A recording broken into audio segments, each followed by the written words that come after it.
Yes, it is. To lower it's guest. For the grub, like grub something guest. Oh, okay. Grub.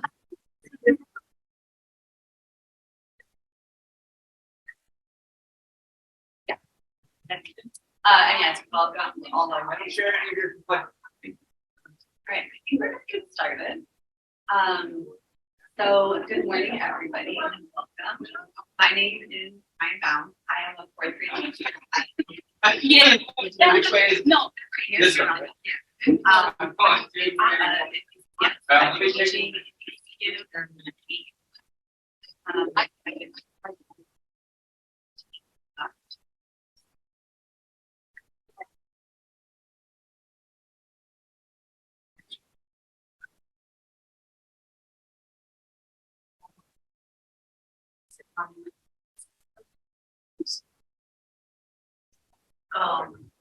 Yes. And this is my 10th grade challenge.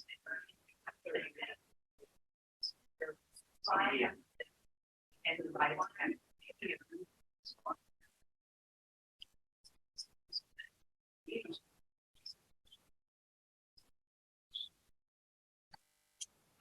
So before we start, we just want to acknowledge the fact that a lot of our research and a lot of the solutions that we're proposing and our own thinking is heavily influenced by Black School Academy, the youth-led organization in DC, and based on your heard of them, know them.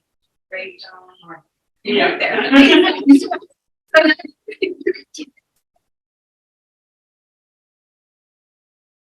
Awesome. I want to acknowledge that we're going to be rethink that police is connected to a lot of our notions of safety, and that safety for a lot of us is also deeply connected to fear, and that fear is a very primal force that drives us, and that is not always something that can be reasoned with, it's not always something that can be argued with, and so we just hope that we can all just have an open mind to hear different ideas, and that we can feel safe at least in the that no harm will happen to us while we are here. The other thing I just want to say is I am an elementary school teacher. I spend my days talking to children and not doing this. So we're going to do this a little bit like a elementary school lesson because that is my bread and butter and that is what keeps me out of my red zone. So welcome, good morning. So happy you guys are all here. I would love to just do a quick introduction of everyone, just say their name. If you want to say a group or something that you're affiliated with, what brought you here, and then to make it a little fun, you know what, no time. We'll skip that. Just name and what you're associated with. We're going to start with you. Okay. Hi, my name is Ryan Reed. I work at Kramer Middle School, and I'm a public testimony organizer with Power. Hello, folks. My name is Stella. I'm going to also add pronouns. My pronouns are they, them, theirs. And I work with Blackstone Academy. Wonderful. My name is Vanessa Williams. I use your pronouns, and I am the program manager for DC Area Educated for Social Justice Department of City Virginia. Perfect timing. Hi. I'm Alice, she, her. I'm a DCPS teacher and I'm part of Empower Ed, but I don't have So the question is, Alistair Chang, Board of Ed member and representing Ward 2. Ruth Wattenberg, former Board of Ed. Robert Henderson, State Board required. Life and him and work for council. Sade Cole. I'm a master's student at Georgetown.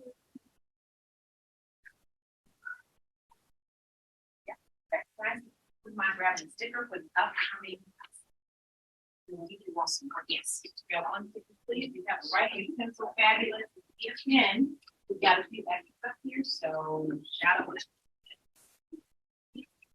So, well, Gabrielle giving you all settled with that.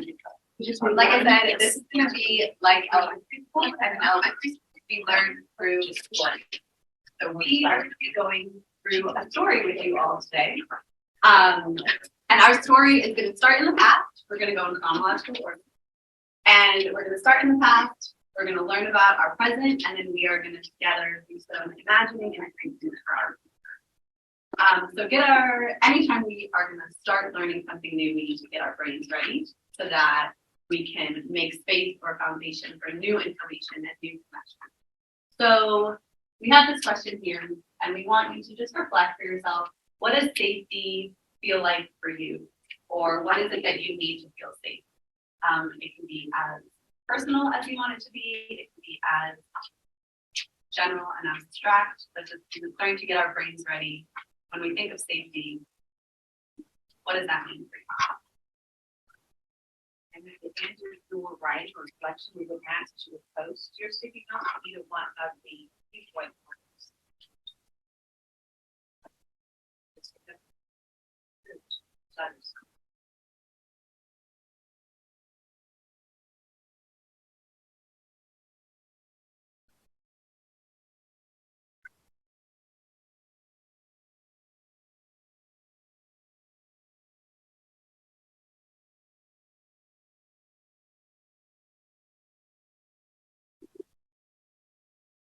How does that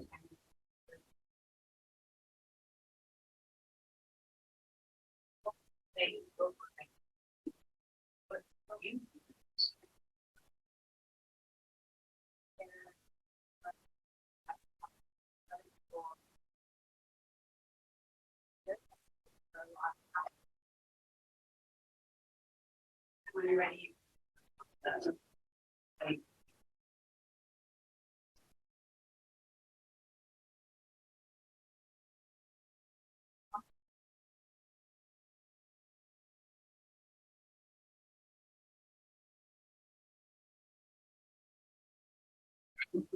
Start wrapping up your thinking.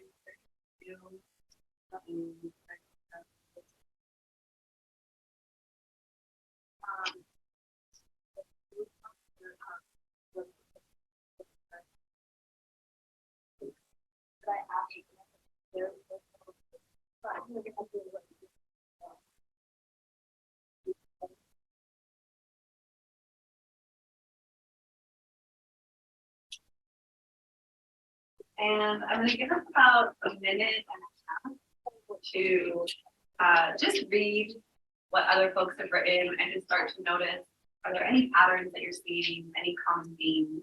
Is there something that maybe you haven't thought of and you agree with?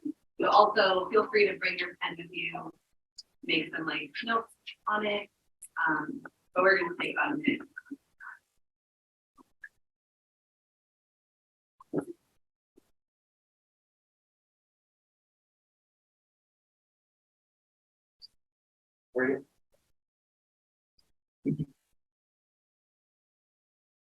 Are we working on the or on?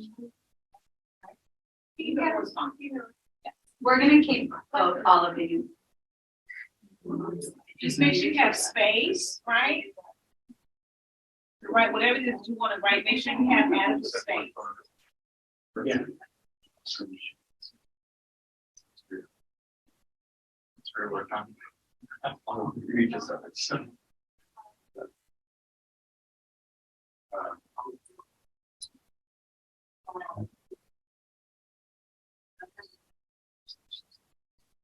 Yeah.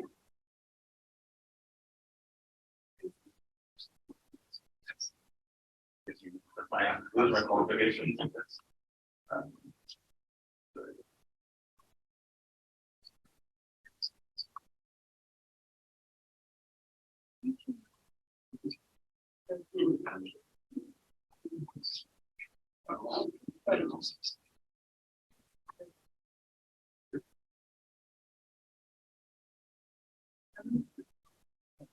So it looks like safety feels like space, it feels like relationships, it feels like,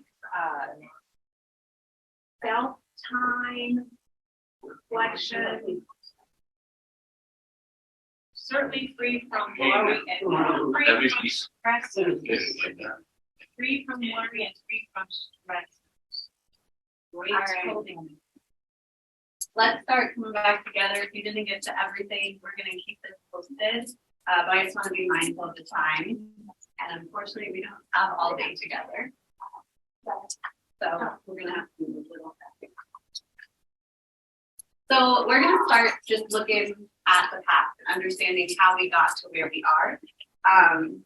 And we're gonna look at the history of SRO. So you all are grown enough, and I know that you know how to read, and we don't need to work on our fluency. So I'm gonna let you all take 30 seconds, 45 seconds to just read through this. There are a couple things that I highlighted that were connections for me in knowing the history of this country.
Just give me a thumbs up.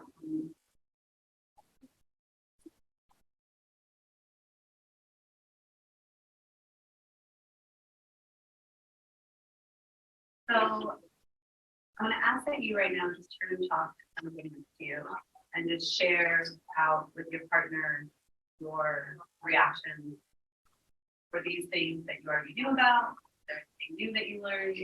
Were there any connections that you made? Surprised, not surprised? Just turn and talk to someone next to you. It can be group of 2, group of 3. So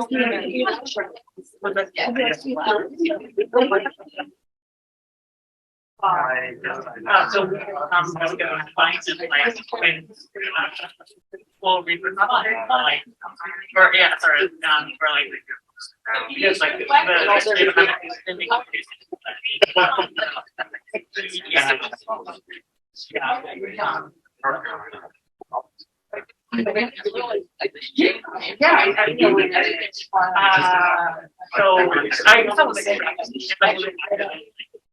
But I went to a very like suburban elementary school. There was through like I mean in my eyes like that was looking back like psychological behavior, right? But I think it's because of the culture of like conservancy and like I think I'm very like the school itself and like my parents wanted to have like these the thought that like make their but yeah it's the security units, right? But I remember like if you that's why I want to find like oh wait no like as a program like that's like it's like right I mean all the time I feel that cool like kind of like mid-90s and stuff yeah it's so like see like how integrated like that program and for its open national I just feel like That's like my first step meeting. Date your partners. The rhetoric. Similar to like the idea of what's. Alright, we're gonna go back into that. That's why and things like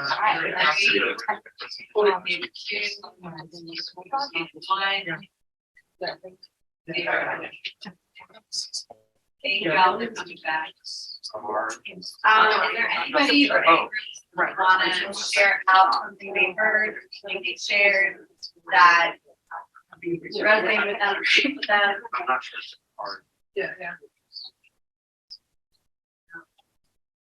I couldn't hear you. Maya, what were you saying? Probably. Our talkative friend. And then is there anyone who wants to share out something that they discussed with their group? Something that they heard or something that they shared that I want to share with everyone.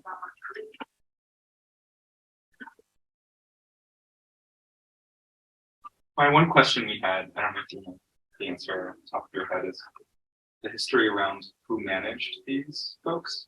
Were they managed by the police department? Were they managed by the schools? Were they managed by their higher administration or the principal? And how that changed over time? That is a very good question. I do not have the immediate answer. But we are going to give you all at the end of the day a list of all the resources that we use. That I think that they have more information on that. I will say, like, my gut instinct is that it came from a lot of federal funding, with more government based, and it's not something that necessarily schools are in control. And we go back on to, so when we look at like, believe in the schools, what it is, all the time. And so we can, I agree with Ryan, because it talks about here 1990s, like 1996, that there were officer friendlies, but at the same time, the officer friendly program, I think about like federal mandates, etc. The precursor, this became a precursor to the police-led programs that launched in the 80s, 90s, dear ones with, resistance education. So the whole drug situation became like paramount in particular country. So we can sort of surmise, and as I mentioned, we do have the sources of continuing research, but there's some federal, maybe even local mandates behind them. I remember in '66 officer friendly. I remember as a student at Whittier and Paul Ellington, we had officer friendly. I remember bonding friendly relationship with the armed officer who was in our schools. We never felt threatened though, because he was always only one, wasn't in school every day, when he went about the business of building relationships with the children. Just on the who manages issue, I think that's a crucial question. Yeah. Because if they're employees of the police department, which SROs are, they are accountable to the police department, not to the school system. And it's the difference in who they're accountable to that's huge. Yeah. That's very important. And that actually brings us to the next point of what exactly is an SRO.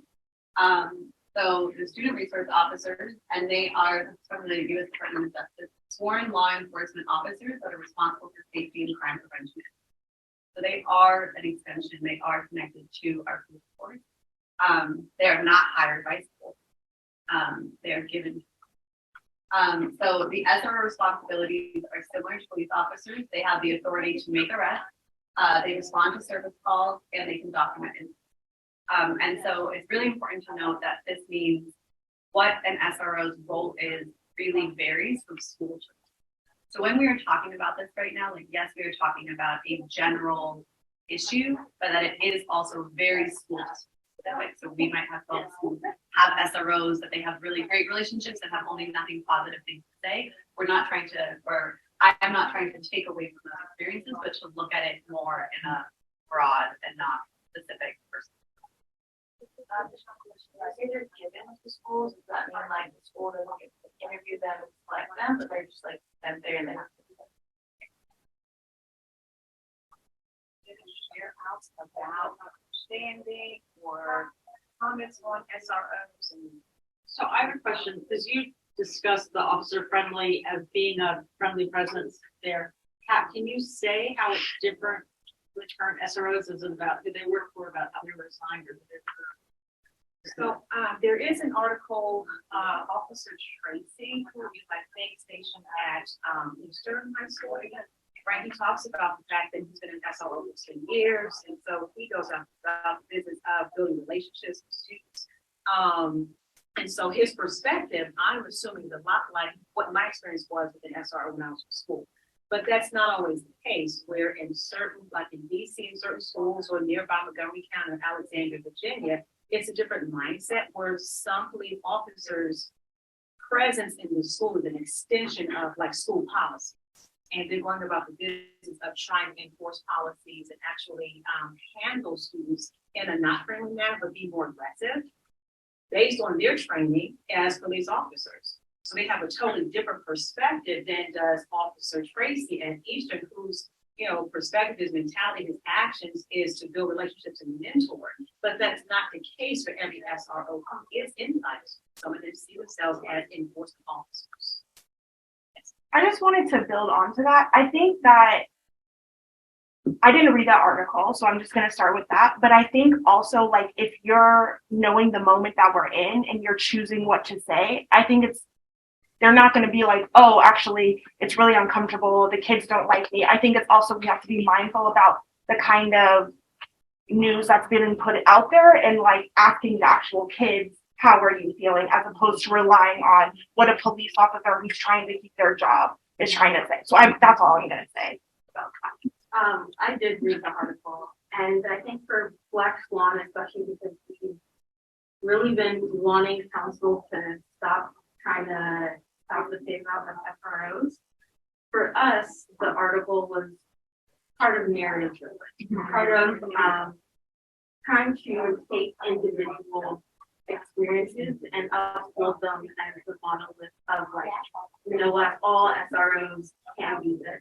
It's not about can SROs be good, it's about what system are they upholding, and it's a system that is predominantly supporting the school to prison pipeline experience for Black and for Brown. Mm-hmm. So while, and I think why I was kind of thinking at this is like, while certain people can have different, maybe possibly good experiences, it's about the systemic effect. And really also another thing I want is like, what would happen if we asked different questions? What if the question was not, what about this good SRO, but what could that person do outside of being an SRO? Because that's not the only path that's awarded to them to create community for youth. And yes, youth often do not feel safe because it seems that some policymakers are trying to make a distinction between a system where SROs are stationed in schools and suggesting that in DC, at least now in our current part of the phase out or whatever, that SROs are not actually in schools, they're just assigned to schools and respond to them. And so I don't know what the truth is. I mean, it sounds like this person at Eastern just goes to Eastern every day. But just to flag that as something that's Chairman Mendelson seems to think, well, in DC, we don't have SROs that are just in schools. We have SROs who are assigned to several schools to respond to them. So, I believe it. okay, so I just think that's something that we should. Yeah, I think that there are more in high school than middle school. No, and again, I am an elementary school teacher. That there are police officers in, and we'll get to this, but there are this idea of them being stationed around and that they're there to respond.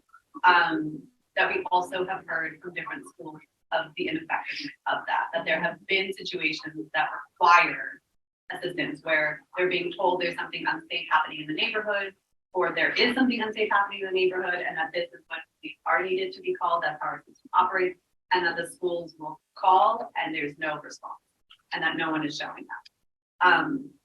So all that to say is I think that it's important that we look at it and we look at the data and what are they being used for, and then is it actually solving our problem? And spoiler, I do not think it is solving our problem. And I think the reasoning for why we have police in schools is a lot of it is connected to things like this, of like, we need them for safety to address these issues that come, whether it's shootings, violence. And so these are some research data that we found that felt really relevant and very interesting to understand as to when they looked at different incidences, including school shootings, that actually having an armed presence was not the solution. That in fact it was due to people who were unarmed or the shooting stopped. And I think that's a really big deal. And especially Gabrielle and I talk about this a lot, and for me, this is something I cannot let go of. But what happened in Texas, I think, is another huge sign of having police does not stop school shootings, does not actually help us be safe. And if that is a big advocate for why we need them. And again, it's not doing what they're saying they're supposed to. So we need to try something different. And then for me, most importantly, how is this actually affecting our young people in the building? Because that's why we have schools. They're for young people, and they should be for young people. And so what we are seeing is that students are getting arrested at school, which, first of all, if you know that you could be getting arrested at school, you are not going to feel safe, right? All of these things that we posted and we thought about, the ways that we feel safe, does not exist if you know that you could be getting arrested, especially for things like this. And that we know that a lot of these actions and behaviors are heavily racialized, and also heavily, able-bodied, right? So we see there's also a huge discrimination with students with disabilities being arrested, that their way of being is targeted and seen as misbehavior and misconduct. And we also see that hugely with our Black and brown young people, that their way of existing is categorized and deemed as inappropriate behavior, dangerous behavior. And so again, these feelings of we need to feel like I can be myself. What does that say to our Black and brown people, our young people, that you cannot be yourself because that is seen as aggressive or misbehavior, and that you will be arrested as support? So then what I want to add to that is at the end of the day, I think it's important that we're having these conversations very openly in safe spaces. To Stella's point, whether it's armed SRO or an unarmed resource officer, there are other ways in capacity that these individuals who care about students, we're assuming because they're involved with schools, can actually be involved in their lives in terms of a mentoring type position. And that also makes me think about like community and wraparound schools and what those particular resources can bring to our students who are often misunderstood, who are not acting out in an aggressive manner that would cause some type of an arrest or suspension, but rather they need other types of supports so that they can be whole. So, you know, the mandate in the district is we're going to teach to the whole child. Well, teaching to the whole child is not just what's going on with the curriculum in the classroom. It's also the culture of the school. And so if there's going to be some type of protected entities or sources, what does that look like from school to school? And who's most important and effective are the students. And so it's also important that student conversation and student experiences, and we'll get to that, be brought into the conversation. I see, oftentimes I can talk about this because I am a Black woman. I see that there are many different sources or resources that my students need that's not accessible to them at home. So how can the district take funding? How can the district implement training for these individuals? These adults are going to be in the building with the schools to actually help meet some of the needs that the students have, which is not handcuffed, which is not throwing them to the floor, which is not misunderstanding. We have a role and responsibility to provide for them what they need, not what we think they need, but what we know that they need based on the research, based on the conversation, etc. And so this is, thanks to that, we have this information data. And I think that this is DC specific, whereas the slide before was nationally. And I think it's really important for us to understand how this is affecting our city and how this is affecting our young people. And I mean, looking at this, it is a pretty glaring picture that I think shows the problem very clearly. Where right now we are having a situation where we are being told that we need these people in our schools to keep us safe, and yet our Black and brown students, our disabled students, are not actually being kept safe. And I think it's really important that we remember that everything we do in life is a learned behavior, and that the way that we learn and the way that we encourage our students as teachers to learn is to take risks and be comfortable with making mistakes, and that we learn from our mistakes. But what this data is really showing us is that our Black and brown and our disabled students are not afforded that ability. They're not allowed to make mistakes and to learn from it. They are being told and being seen that when they make a mistake, it can cost them their life, it can cost them drastic change. Whereas we know that there are plenty of students, their white counterparts, wealthier counterparts in other schools, even in the same school, that can make those same mistakes and not have the same consequences. And so if we're really about supporting kids and helping children learn and grow, we need to be creating an environment where they are allowed to make mistakes, and then we have trained professionals to help them learn and understand. And as a fourth grade teacher, I can tell you that behavior is 100% learned, and managing behavior is 100% learned. And if you are seeing a specific type of behavior and strategies at home and in your community, that is what you learn, and that's what you're going to be showing in every environment that you're in. That's what you know, and that shouldn't be penalized. But instead, we should say that and say, okay, and now here's another way to do that. And our teachers can do that, and even more importantly, our social workers can do that, and our school psychologists can do that, and we can create other roles that can also do that, and it doesn't have to be connected to So again, just to point out, training and retraining, mindsets and thought process and relationship building, and not putting the sole responsibility on teachers to actually retrain and develop this school culture. If you have other individuals outside the test then they should learn to train and retrain in terms of mentoring and helping to de-escalate situations so that there isn't an unfavorable outcome. Now, I know this is paused, but we're running out of time, and I want us to get to the end of our series. Right now, it feels a little bleak. There is hope. Hope is one? Yeah. So again, I think before we even start thinking, we've been hearing a lot from teachers, we're adults in here. I think it's really important that we come back to our young people, to the people who are really being affected by this, and to hear what they have to say. So I'm going to let you all take a couple minutes right now, or a couple minutes, to read some of these examples that she, from conversations with that she.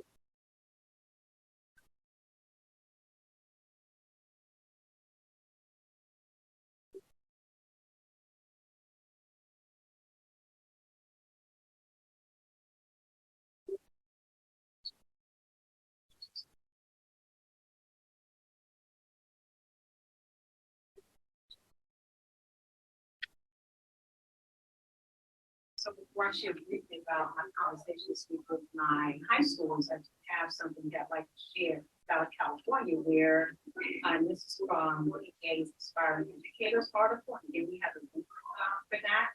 But in California, 61% of white students said they feel safer with police officers at school, but only 41% of Black students felt safe. And the Tulane University study found that 77% of white students in New Orleans felt safer with school security guards, while only 54% of Black students. When I had the conversations this week with my students, it was a mixed bag. Some of them have had the experience of armed SROs in their schools, DCPS schools. Others in charter schools in DC didn't have SROs. And so it was a heavy conversation for them actually thinking through whether they had the experience or not. And their response to me was, Well, to some extent, Mr. Bose, I feel safer if there is an armed officer somewhere in the neighborhood. But I feel unsafe or uneasy with officers that are armed in the school building walking the halls. I talked with 3 different clients, they were all ninth graders, and this was their perspective. So it's not a one size fits all where we just, I'm sorry, vows of this, or SROs in schools. It's not a one size fits all. It depends on perhaps what's going on in the neighborhood and within the school itself, and most importantly, what's going to cause our children and families to proceed. So it's a larger conversation. It's great that we're having this. We have to have more of them because it takes input from all the constituents, all the stakeholders. So now we're going to use our imagination, which we all have. Maybe yours has been hidden for a little bit because as we become adults, we think it's like, hide it, but I promise it's there. And we're going to think about how can we move forward. Clearly, what we have is not important. And as we all know, the definition of crazy is to continue to do the same thing over and over again and expect different results. And that is the system we are currently in.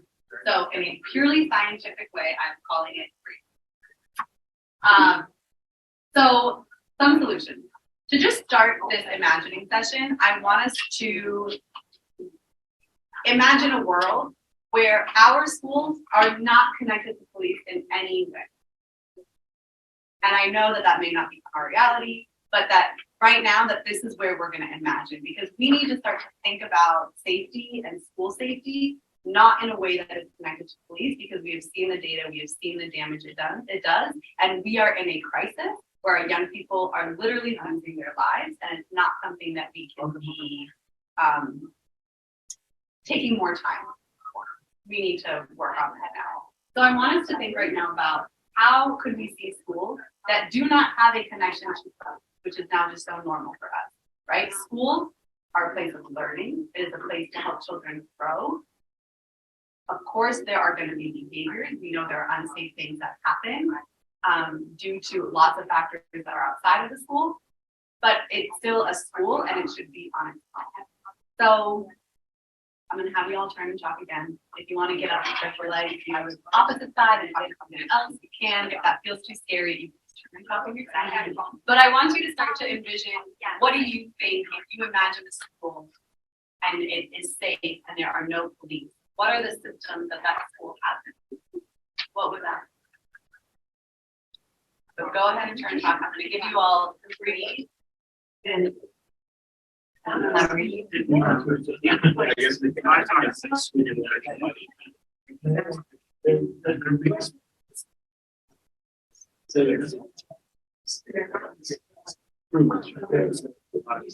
think like that. And how many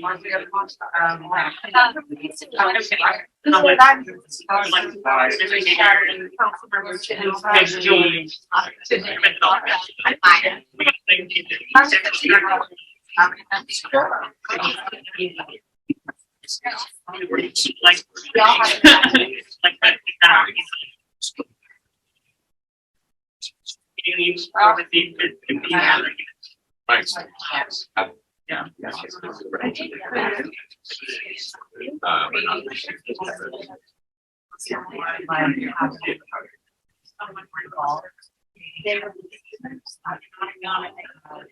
some kind of like committee that can create policies that don't have to be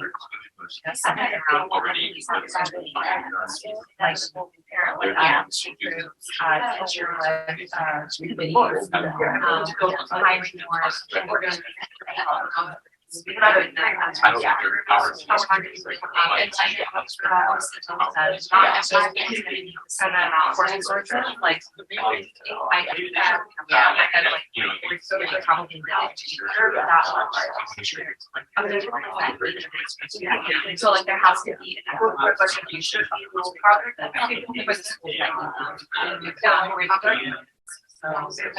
yeah, just kind of what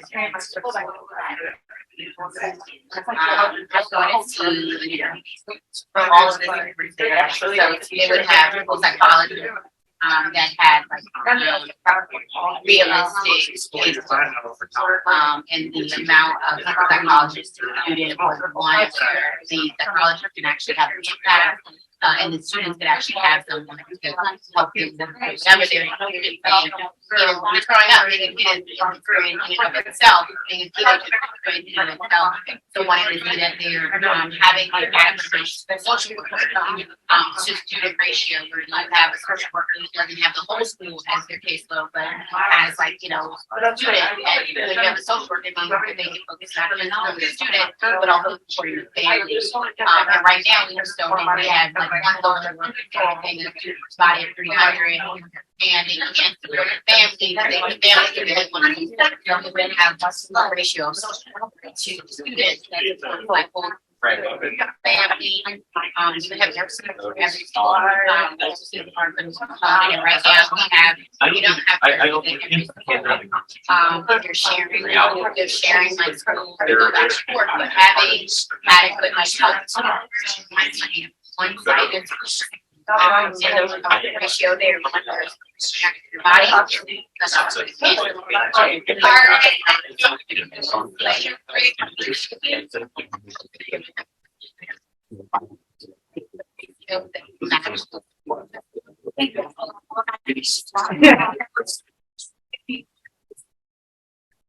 Wonderful. Oh yeah, I'm sorry. Give me 3. Give me 4. Give me 5. Wow, way to go. Thank you.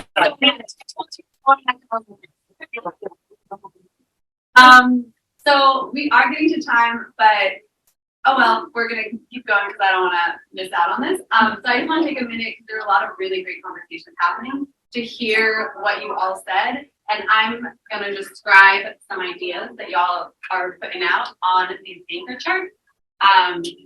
So we can do a popcorn method. If you're not familiar with popcorn, you know how popcorn pops. That's what we're going to do. So one person will start, and then you'll popcorn to the next person to share, and we will do it that way. Right? It's a great share out. Yeah. Yes, Liz. Hi, everyone. So we were discussing our experiences with SRO. I'm part of the access school. And we did have SRO showing up, and they reflected the neighborhood. I'm in a small black school. All the SROs were black. We'd see them at the grocery store and weekends. I mean, it felt like there was some type of like connection relationship with them. So I felt safe. But that being said, we didn't have access to counselors, aside from like the academic counselor. So I just think there wasn't enough like emphasis put on getting students perspective and having that safe space to talk about the different things that were happening in the community or at the school. So I think having like there's a lot of like negative connotations with going to a counselor, especially in the so I think having a couple of counselors would be with like group meetings or something assembly with those counselors getting students that would be really helpful. Go ahead and Just piggybacking on that, we were just talking about like having adequate school supports, and so like well researched and like ratios of students. So having school psychologists, but enough school psychologists that they have a caseload that actually they can have an impact. When you have like one psychologist to 350 students, it's impossible for them to have the impact and build relationships with students so they can't do their job. We talked about ratios of nurses. Like we don't have nurses in every school. Schools are sharing nurses. When we know, even all health studies show that like having a nurse in the school to support a healthy environment and to support students is about safety. And then we talked about having school social workers that also have that same reflection of ratio. So you have school social workers, again, you have a school with 200 students, the social worker can't do the work, but having a social worker is also about not just supporting the student, but supporting its family. So like whole school, whole child. And when you give a social worker the ability to have a caseload where they can actually dig deep and do the work with the family, then you have an ability to impact not only that student, but their student family and change the trajectory for all of them. And so we talked about just adequate social worker ratios, as well as being a part of that. And then just, and that being like, that's what it would look like if we had like the amount of staffing that's necessary to have ratios that really can impact students and their outcomes and be able to talk. Thank you for that. So it sounds like funding, more funding for. Oh, that was her name. She started with funding. Justice practitioners, nurses, et cetera, as opposed to just funding, throw more SROs into school. It's not a one size fits all. These are people. These are families that have issues and challenges. We have a responsibility to them to help with those needs. I would add school librarians. And, I think one of the themes that's coming up for me as you say that, and what you said earlier about some of the SROs, or I don't know what the acronym would have been when you were in school. Officer president is the relationship, right? That the adults were building with the students to actually get to know folks. And I think when I speak to school librarians who really know, what books folks were reading the week before and actually can have a conversation with them about it and go home and read that book too, so that they can have a conversation about that story with the child the next week. I think about those deep relationships and how important those investments are. The question that Robert asked for this discussion that we had, I would love to hear more from the educators of how you would answer, and understanding better that teachers actually can't contractually break up fights is like, who breaks up a fight? I believe it is. Again, I do not work in high school. I need to really preface that. I work in elementary school, and I will say that when there are fights, because I literally just go.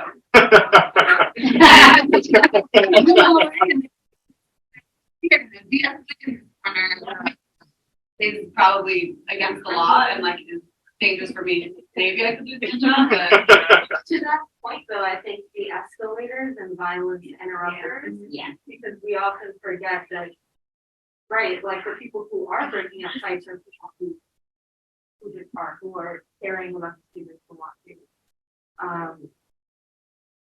And if I can also add what I was actually going to add, I think resources like being able to do laundry at school, so a laundromat center, having a garden and like produce to take home to feed your family, free sanitation or sanitary products in all bathrooms and medical bathrooms. i.e. expand community schools and connected schools. Why are there only 10 of one and 11? Why is that? These wraparound services are critical to many families and students that will absolutely de-escalate stress. And high school is coming to class worried about whether or not the parents can pay rent the next month. Not where they're going to be living or what they're going to be eating. And they're going to come to my class and I'll talk about feeding statements. That ain't going to go so well. So, a lot of services resources. I think I've also seen that some of these schools that already exist, where they completely changed the culture of the school, so gotten rid of all of this and all that, and created like the entire school culture becomes, restorative justice. And so then it's not just like imposed on teachers as, oh, you have to do it now. It's the whole, like there's now restorative justice counselors and there's restorative justice. The whole school is doing it. The leadership is really into it. Is putting it throughout. And so then I know like they introduce students in those schools who say like, it used to feel very unsafe here. Now I know that I can make those mistakes and this is going to be the consequence. We're going to have a conversation about it. And I know it works because we haven't had I now feel safe when I come to school.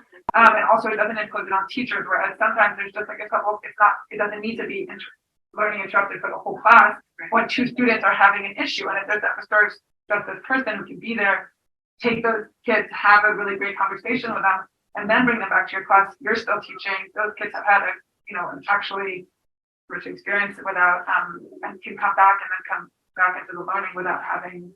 But anyways, I feel like those schools exist, and it's just that we don't want to invest, and we don't want to put that for Black and brown children, and we don't want to just put the money where it needs to be, because we have seen that they are successful and kids feel safe in them, and it's all those wonderful things. And I think that's a really good point in that, like all of these things, the big themes that we're seeing is that it requires training, like actual training. You know, a lot of times people like to be like, oh, we're like, I know my school, they're like, we're gonna start doing responsive classroom. Baum, you've done this before, you're gonna train our school. And I'm like, well, I can't. I'm not, this isn't like I have been trained and I have the books, but like I am not a facilitator in this. So like my school is not trained in that. So like actual training, which again costs money, but the impact of something and having people who are trained in these things and taking the time, and I think that point of it being a whole school culture shift, which again comes back to our mindset and really being open to doing this differently and knowing that there are gonna be mistakes, right? It's gonna be hard. It's not gonna immediately improve. There are still gonna be fights. There's still gonna be discipline problems. And it requires, though, patience from the adults. And this is why I always say that I like to work with children and not adults, because kids are still learning and they don't know better because we are teaching them. But adults, we have all grown up and we do know better and we do have those skills. And so we should be doing that. And in schools, we need to be, when it comes to education, we need to be the adults in here so that the children can be children, and to give them the time and space to be children. We've already been.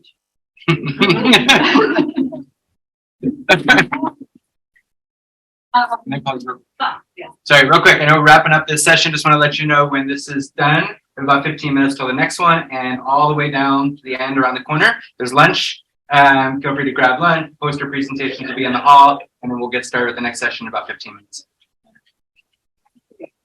But Lloyd was saying, I think it's important because it is an investment in education related to teaching students social emotional learning skills.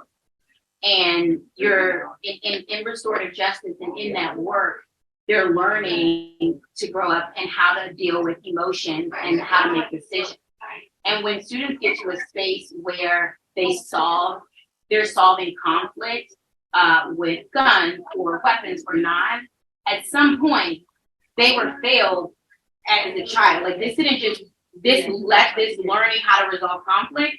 If they had these things in place as kindergarten, first grade, second grade, third grade, when they become adults, the way they deal with conflict has now been in a positive way in a taught environment and not just like a consequence and no discussion about why I engaged in that activity to learn. So I just think when you do this, you're really ending a cycle. You're really protecting the cycle of violence that occurs.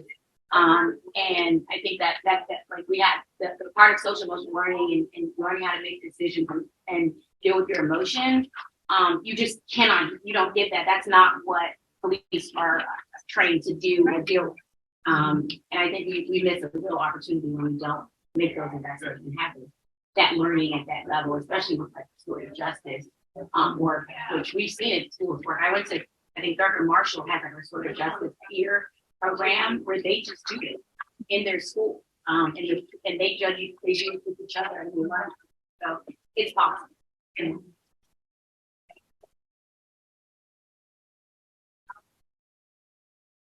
well, thank you.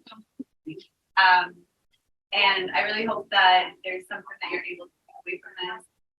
If you are in a position, I hope that that's conversation with you. We will continue to be making our voice heard and pushing for this. All have, I think, a deep responsibility to our young people because our young people grow up and they are the ones who start to make the decisions and affect our society. And so being able to work with young people and affect young people is well, and that as we see, like this takes time and it takes funding, and that it's not going to be in a one-size-fits-all.